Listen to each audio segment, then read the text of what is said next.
যাদের Google ভয়েসে mail log in করার পরে সুইচ অ্যাকাউন্টের অপশন আসতেছে, মানে ভিপিএন টিপিএন সবকিছু ধরা আছে, তারপরেও যাদের সুইচ অ্যাকাউন্টের অপশন আসতেছে তাদের জন্য মেইলটা প্রথমে লগ ইন করে নিতে হবে। আমি মেইলটা লগ ইন করে নিচ্ছি, দেখেন।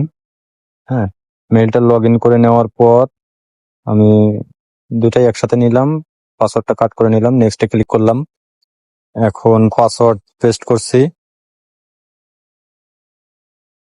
এরপর নেক্সটে ক্লিক করলাম। লোডিং কমপ্লিট হোক। দেখেন আমার সুইচ অ্যাকাউন্ট আছে, ঠিক আছে। তো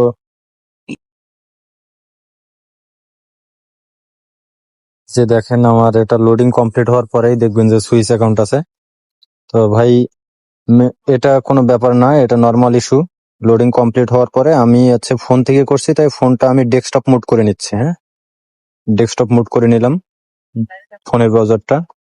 এখন উপরের দিকে দেখেন গুগল ভয়েসের একটা আইকন আছে, আইকনের সাথে লেখা আছে স্ক্রিনের উপরে বাম পাশে ভয়েস লেখা আছে।